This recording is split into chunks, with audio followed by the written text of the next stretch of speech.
Hello मेरे प्यारे साथियों, आप सबका बहुत बहुत स्वागत है आपके प्यारे से YouTube चैनल गणेशा वर्ल्ड में। और मैं हूं डियर साथियों आपके साथ राहुल सर। तो डियर साथियों, हमारी सेकंड चैप्टर चल रहा है और सेकंड चैप्टर में हमने पिछली वीडियो में कोलराश नियम देखा था जो मोस्ट इंपॉर्टेंट था। और आज से ना बेटा हमारे सेल स्टार्ट हो गए हैं, सेल को हम पढ़ने वाले हैं, है ना। तो आज हमारा पढ़ेंगे भाई हम विद्युत रासायनिक सेल, जो भी एग्जाम की दृष्टि से इंपॉर्टेंट है। विद्युत रासायनिक सेल, तो अच्छा सर ये विद्युत रासायनिक सेल होता क्या है, इसमें क्या होता है। देखो बेटा, नाम से समझ में आ रहा है, नाम से समझ में आ रहा है विद्युत रासायनिक सेल। भाई सेल, पहले तो सेल शब्द का मतलब जानते हो, मैं पहले कई बार समझा चुका हूं। सेल जो शब्द है, इस सेल शब्द का ही मतलब है धारा उत्पन्न करना। तो भाई सेल है तो ये धारा तो उत्पन्न करेगा, धारा तो देगा हमें, है ना। लेकिन ये भाई विद्युत रासायनिक सेल है, विद्युत रासायनिक सेल है। तो इस विद्युत रासायनिक का मतलब ये है कि भाई ये विद्युत तो देगा, लेकिन किस प्रक्रिया द्वारा? रासायनिक प्रक्रिया द्वारा। किस प्रक्रिया द्वारा? रासायनिक प्रक्रिया द्वारा। मतलब ऐसा सेल जो रासायनिक प्रक्रिया द्वारा उत्पन्न, अब देखो रासायनिक प्रक्रिया से कौन सी ऊर्जा उत्पन्न होगी? रासायनिक ऊर्जा उत्पन्न होगी ना। तो ऐसा सेल जो रासायनिक प्रक्रिया द्वारा उत्पन्न रासायनिक ऊर्जा को कौन सी ऊर्जा में बदले? विद्युत ऊर्जा में बदले। अब रासायनिक ऊर्जा तो भाई सेल में ही आ सकती है, क्योंकि रासायनिक पदार्थ से जो ऊर्जा होती है मिलती है वो रासायनिक ऊर्जा है। और मोस्टली हमने पढ़ा है, हमने समझा है कि जो विद्युत अपघट्ट हैं, ये जो विद्युत अपघट्ट हैं, इन विद्युत अपघट्ट, कोई सा ही विद्युत अपघट्ट हो, NaCl हो, है ना, H2SO4 हो, कोई सा ही विद्युत अपघट्ट, तो इन विद्युत अपघट्ट के कारण जो ऊर्जा आती है वो रासायनिक ऊर्जा होती है। और रासायनिक ऊर्जा सेल में होती है, और रासायनिक ऊर्जा को हम कायम बदलते हैं फिर विद्युत ऊर्जा में, है ना। तो विद्युत ऊर्जा, अब जैसे मान के चलो हम चार्जर को, जैसे मान के चलना हमारे मोबाइल में क्या है, जैसे एक सेकेंड, चलो मान लो हमारे पास क्या है, ये मोबाइल है, एक क्या है मोबाइल। अब मोबाइल के अंदर क्या है? बैटरी है। मोबाइल के अंदर क्या है? बैटरी। तो बैटरी के अंदर क्या है? रासायनिक पदार्थ डाला। तो बैटरी के अंदर, मतलब बैटरी जो हमें ऊर्जा देगी, बैटरी के अंदर जो ऊर्जा बनेगी वो कौन सी होगी? रासायनिक ऊर्जा। लेकिन जब वो बैटरी डिस्चार्ज हो जाती है तो हम उसको चार्ज लगाते हैं। हमारे मोबाइल डिस्चार्ज हो जाता है, चार्ज लगाते हैं। तो जब हम चार्ज लगाते हैं तो जो है ना, हमें जो करंट मिल रहा है, ये कौन सी ऊर्जा है? विद्युत ऊर्जा। तो ये विद्युत ऊर्जा को हम काहे बदलते हैं? रासायनिक ऊर्जा में बदलते हैं ना, है ना। तो ऐसे ही समझ लेना कि रासायनिक पदार्थ द्वारा जो ऊर्जा मिलेगी वो रासायनिक ऊर्जा होगी। और विद्युत रासायनिक सेल ऐसा सेल है जो रासायनिक प्रक्रिया द्वारा जो उत्पन्न रासायनिक ऊर्जा है उसको विद्युत ऊर्जा में बदलता है, ठीक है ना। तो ऐसा सेल जो रासायनिक प्रक्रिया द्वारा उत्पन्न रासायनिक ऊर्जा को विद्युत ऊर्जा में बदलता है उसे विद्युत रासायनिक सेल कहते हैं। और विद्युत रासायनिक सेल में देखो कौन कौन आता है, जैसे डैनियल सेल हुआ, गैल्वेनिक सेल हुआ, वोल्टेज सेल हुआ। ये 11th में ही पढ़ा होगा आपने, पढ़ा है कि नहीं? तो ये आपके कौन से सेल हैं? विद्युत रासायनिक सेल। कौन से सेल है बेटा? विद्युत रासायनिक सेल। तो विद्युत रासायनिक सेल बेटा, इसकी खासियत, इसकी जो विशेषता है वो ये है कि इस सेल की जो क्रिया विधि है ना, वो रेडॉक्स अभिक्रिया पर आधारित है। जो विद्युत रासायनिक सेल है, इसकी जो क्रिया विधि है ना बेटा, वो किस पर आधारित है? रेडॉक्स अभिक्रिया पर आधारित है। ध्यान रखना, है ना। यहाँ पर आप लिख भी सकते हो, ऐसा लिख भी सकते हो कि रासायनिक सेल या विद्युत रासायनिक सेल, यहाँ लिखा हुआ आ रहा है, देखो विद्युत रासायनिक सेल की जो क्रिया विधि है वो रेडॉक्स अभिक्रिया पर आधारित। किस पर? रेडॉक्स। तो सर ये रेडॉक्स क्या होती है? तो भाई आपने पढ़ा है ना, आपको मैंने पढ़ा दिया है कि रेडॉक्स अभिक्रिया, आपने 11 भी पढ़ा है। रेडॉक्स अभिक्रिया एक ऐसी अभिक्रिया है जिसमें ऑक्सीकरण भी होता है, ऑक्सीकरण भी होता है, और क्या होता है? अपचयन भी होता है। तो रेडॉक्स अभिक्रिया ऐसी अभिक्रिया है जिसमें ऑक्सीकरण भी हो और अपचयन भी है। और हमने क्या लिखा कि जो विद्युत रासायनिक सेल है इसकी क्रिया विधि किस पर आधारित है? इस रेडॉक्स अभिक्रिया पर। अब रेडॉक्स अभिक्रिया पर आधारित मतलब इसमें ऑक्सीकरण भी होगा, अपचयन भी होगा। बिल्कुल होता है, इसमें ऑक्सीकरण भी होता है, अपचयन भी होता है। लेकिन अंतर सिर्फ इतना है कि जो भाई ऑक्सीकरण और अपचयन है वो अलग अलग पात्रों में होता है। मतलब देखो लिखा है अप्रत्यक्ष रूप से अलग अलग पात्रों में होता है।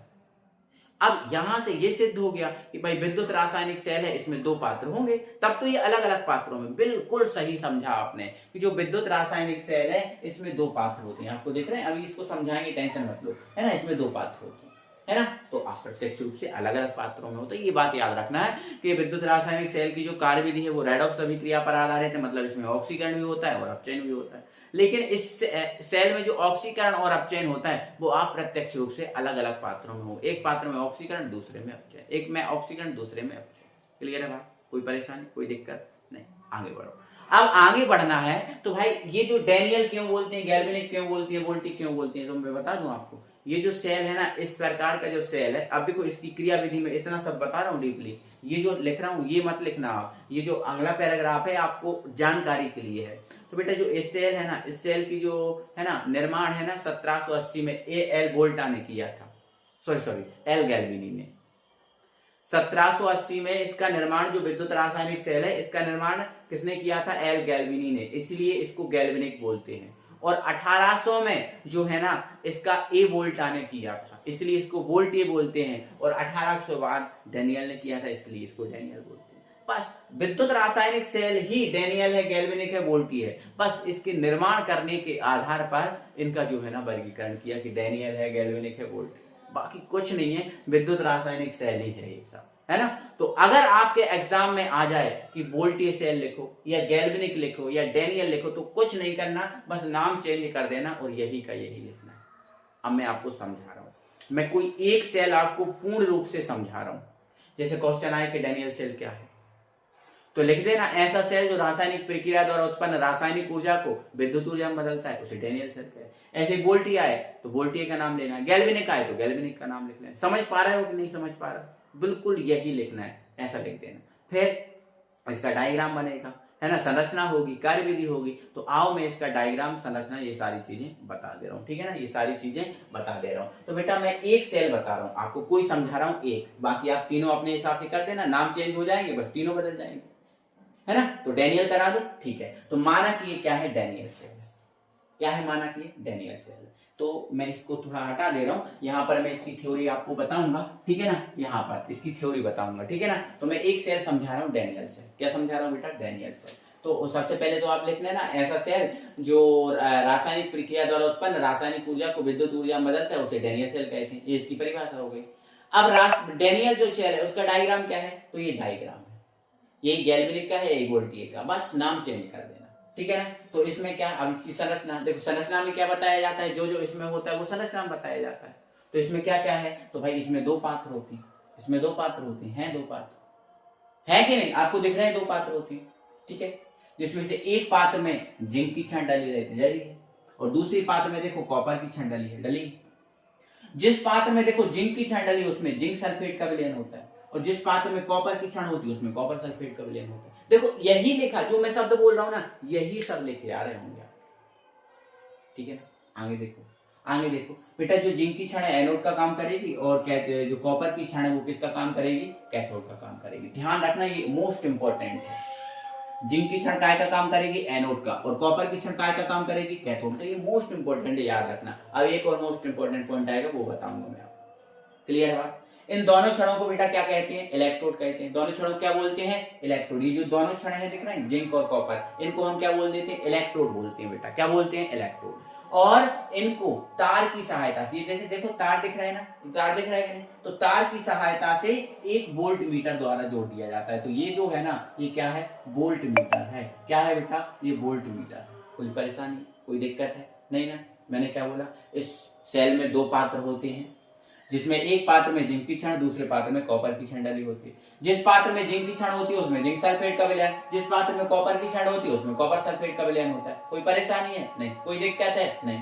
अब इन दोनों छड़ों को हम क्या बोल देते हैं? इलेक्ट्रोड। और दोनों के बाद तार की सहायता से एक वोल्टमीटर जोड़ दिया जाता है। इतना बात क्लियर हो गया? इतना बात क्लियर हो गया। अब क्या बचा? तो अब ये बचा, है ना।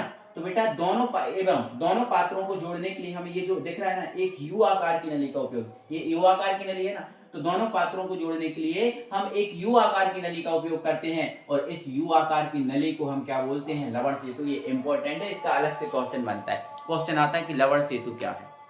तो आप इसका आंसर क्या लिख सकते हो? विद्युत रासायनिक सेल में, विद्युत रासायनिक सेल है ना ये, या डैनियल सेल है ना, या गैल्वेनिक वोल्ट, ये वही सब है ना।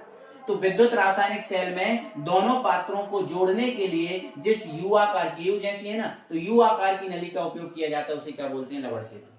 याद रखना, है ना। तो दोनों पात्रों को जोड़ने के लिए एक यू आकार की नली का उपयोग किया जाता है, जिसे हम क्या बोलते हैं, लवण सेतु। क्या बोलते हैं, लवण सेतु। और इसमें NH4Cl और जो KCl है इसका सेमी सॉलिड, सेमी सॉलिड जानते हो क्या होता है? सेमी सॉलिड का मतलब होता है जो आधा ठोस आधा द्रव। जैसे पेस्ट होता है, टूथपेस्ट होता है ना, टूथपेस्ट होता है कि नहीं। जैसे आप कड़ी बनाते हो, बेसन बनाते हो, है ना, ये अर्ध ठोस है, जो द्रव भी हो और ठोस भी हो, आधा ठोस हो आधा द्रव हो। समझ पा रहे हो कि नहीं? ठीक है ना। चलो, तो है ना, दोनों पात्रों को जोड़ने के लिए एक यू आकार की नली का उपयोग किया जाता है, जिसे लवण सेतु कहते हैं। और इसमें NH4Cl और KCl का अर्ध ठोसीय पेस्ट भरा होता है। क्लियर है बात? ये थ्योरी आपको अपने मन से नहीं, ये मन से ही बना, मतलब डायग्राम को समझा, ये थ्योरी लिख दो। संरचना में है ही क्या, डायग्राम में जो है वो ही सब बताते हैं। और यही देख लो आप, एक बार पूरी मिलाना, पहले इसको जो मैं बोल रहा हूं उसको करना और फिर इसको पढ़ना, देख लेना, आपको याद हो जाएगी। ठीक है, बोलो जल्दी से। इस सेल में दो पात्र होते हैं, जिसमें एक पात्र में जिंक की क्षण, दूसरे पात्र में कॉपर की क्षण होती है। जिस पात्र में जिंक की क्षण होती है उसमें जिंक सल्फेट का विलयन, और जिस पात्र में कॉपर की क्षण होती है उसमें कॉपर सल्फेट का विलयन। यही बातें लिखी है कि नहीं? ठीक है। दोनों क्षणों को क्या बोलते हैं? इलेक्ट्रोड, जिनमें तार की सहायता से एक वोल्टमीटर द्वारा जोड़ दिया जाता है। एवं दोनों पात्रों को जोड़ने के लिए एक यू आकार की नली का उपयोग किया जाता है, जिसे लवण सेतु कहते हैं। और क्या बोलते हैं? लवण सेतु। और जिसमें NH4Cl और KCl का अर्ध ठोसीय सेमी सॉलिड पेस्ट भरा होता है। कौन परेशानी, कौन दिक्कत? बोलो सर नहीं। ये इसकी संरचना है। हो गई संरचना। आ जाओ अब कार्य विधि पे आ जाओ। किस पे आ जाओ बेटा? कार्य विधि। अब कार्य विधि एक इंपॉर्टेंट चीज। देखो, डायग्राम हो गया, संरचना हो गई, अब कार्य विधि समझना, अच्छे से समझना कार्य विधि। देखो भाई, मेरी बात समझो, फिर कार्य विधि बताऊंगा। पहले मेरी बात सुनो, फिर इसके बाद में कार्य विधि, यहाँ थ्योरी लिखूंगा, फिर बताऊंगा। सुनो ध्यान से बेटा। हम जानते हैं कि जिंक सल्फेट के विलयन में जिंक की क्षण डूबी होती है। ऐसा हमें पता है कि जिंक सल्फेट का विलयन है और उसमें काय की क्षण डूबी है? जिंक की क्षण डूबी है। डूबी है कि नहीं? हाँ बोलोगे सर डूबी है। तो बेटा अब आप हमें बताओ, आप हमें ये बताओ, जब ये जिंक की क्षण इसमें डूबी है तो आप बताओ ये जिंक की क्षण घुलेगी नहीं? बोलो। अगर हम किसी चौक को पानी में डुबा दें तो चौक जो है ना वो घुलेगा नहीं? क्या घुलेगा ना? घुलेगा कि नहीं घुलेगा? घुलेगा। तो बेटा दो बातें होती हैं, देखो आप समझो। जब भी किसी पात्र में, अगर मान के चलो ये पात्र है और उसमें क्या भरा हुआ? विलयन। अगर किसी पात्र में हम किसी पात्र में किसी क्षण को डुबा दें, अगर हम किसी पात्र में किसको डुबा दें? क्षण को डुबा दें, तो वो क्षण दो ही काम करती है। कौन कौन से सर? या तो बेटा वो इलेक्ट्रॉन का दान करेगी और या तो वो इलेक्ट्रॉन को क्या करेगी? ग्रहण। दोनों ही काम, दो काम से तीसरा काम नहीं होगा। तो ध्यान रखना, जब किसी क्षण को विलयन में डुबाया जाता है तो या तो वो इलेक्ट्रॉन का दान करती है और या तो वो इलेक्ट्रॉन को क्या करती है? ग्रहण। दो काम ही करती है। ठीक है ना, याद रखना इस बात को। तो बेटा आप यहां समझो कि जब अगर किसी क्षण को, जैसे मान के चलो हमें पता है कि जिंक की क्षण को जिंक सल्फेट के विलयन में डुबाया है, डुबाया कि नहीं? तो ये निश्चित है यार कि जो जिंक की क्षण है, काय की क्षण है? जिंक की क्षण, वो जिंक सल्फेट के विलयन में घुलेगी।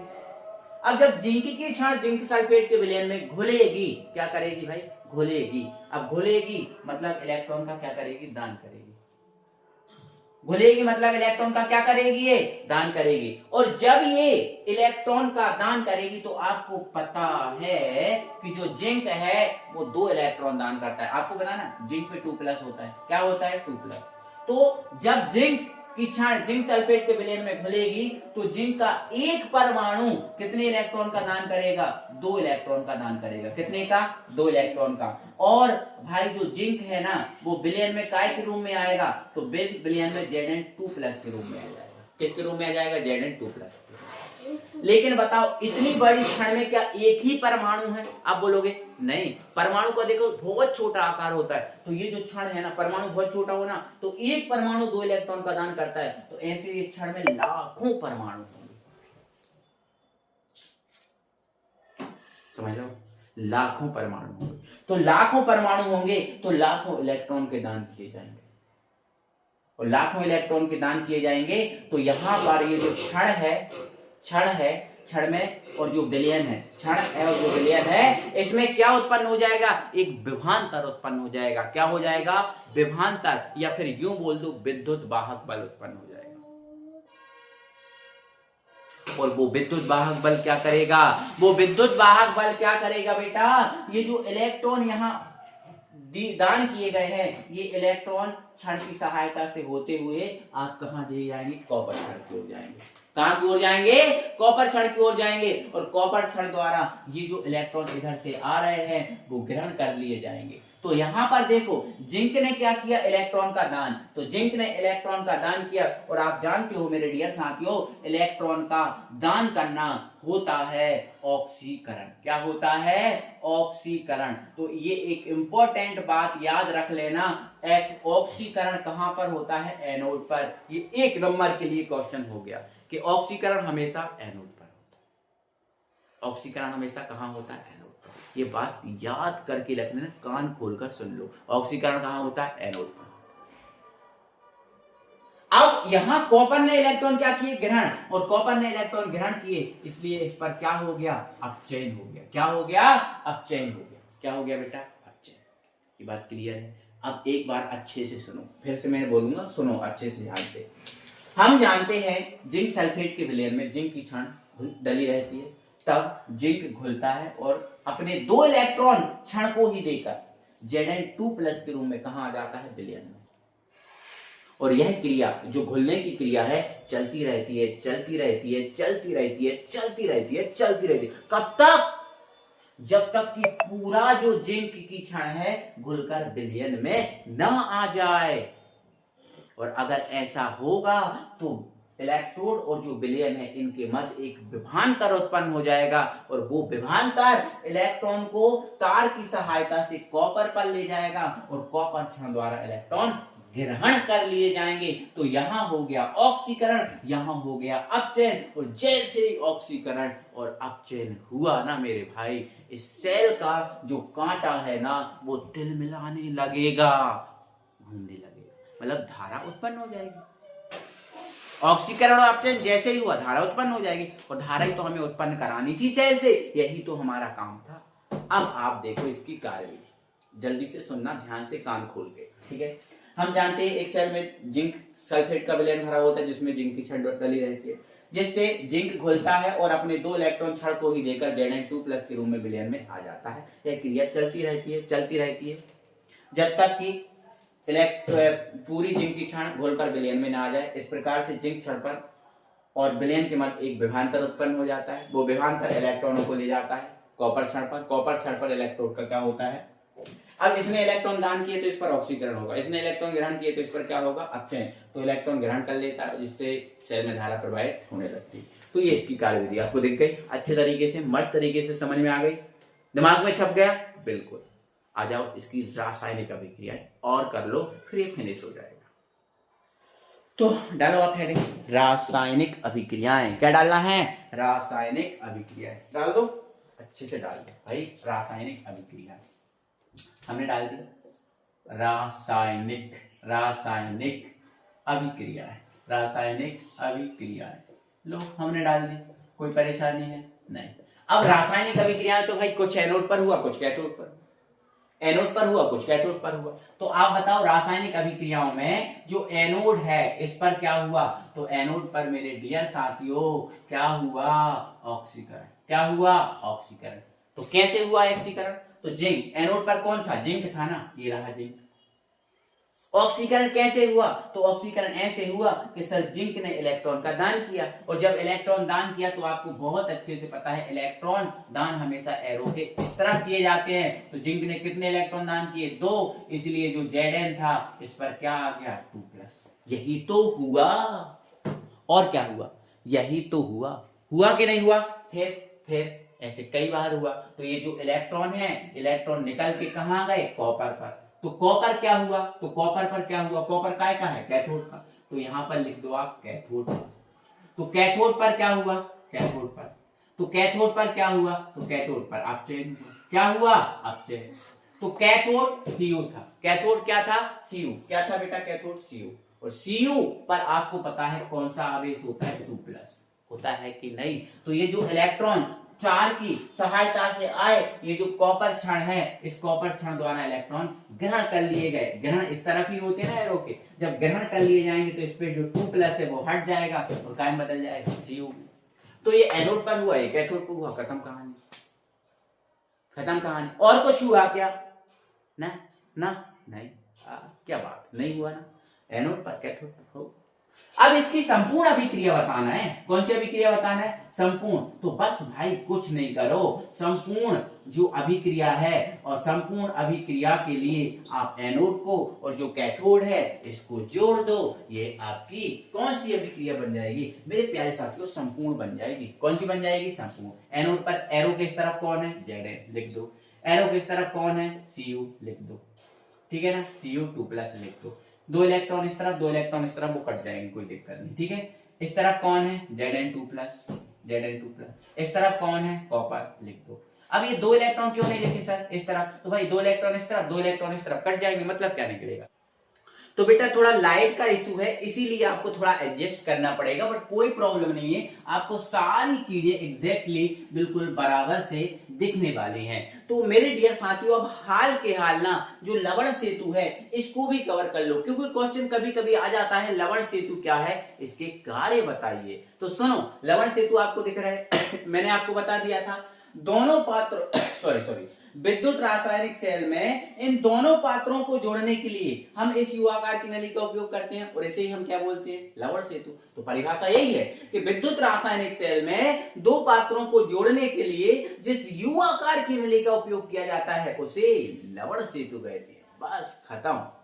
अब कार्य, तो कार्य भाई इसका पहला कार्य तो ये है कि ये दोनों पात्रों के जो विलयन है इनको मिलने नहीं देगा। पहला तो काम ये है कि दोनों पात्रों के जो विलयन है उनको आपस में मिलने नहीं देगा। दूसरा कार्य यह है कि दोनों पात्रों की जो विलयन है इनकी सांद्रता में कोई परिवर्तन नहीं होने देगा। मतलब ऐसा नहीं कि पहले हमने पतले भरे थे बाद में गाढ़े हो जाएं, या पहले हमने गाढ़े भरे थे बाद में पतले हो जाए, ऐसा कुछ नहीं होगा। इस दोनों पात्रों के विलयनों की सांद्रता में कोई परिवर्तन नहीं होने देगा। अगला यह है कि अगर बेटा ये परिपथ में कोई कमी रह गई ना तो ये धारा को प्रवाहित नहीं होने देगा। अगर कोई कमी है ना तो धारा प्रवाहित नहीं होगी, ये भी इसका काम है। और अगला है कि ये विद्युत उदासीनता को बनाए रखता है। मतलब ऐसा नहीं होगा कि पहले धारा अच्छी तेज आए बाद में मद्दी हो जाए, बाद में कम हो जाए, नहीं, शुरू से अंत तक समान धारा आएगी। जैसे शुरू में आ रही थी वैसे ही अंत में आएगी, समान धारा आएगी, धारा में कोई परिवर्तन नहीं होगा। मतलब ये कह सकते हैं कि विद्युत उदासीनता को बनाए रखता है, जो आपको दिख रहा होगा। क्लियर है बेटा? तो अब वीडियो को हम खत्म कर सकते हैं, कोई परेशानी कोई दिक्कत नहीं है। तो कैसा लगा वीडियो एक बार कमेंट बॉक्स में जल्दी से बताएं, और अपने 5 सच्चे मित्रों वीडियो को जरूर शेयर करें। मिलते हैं अगली वीडियो में, तब तक बाय बाय।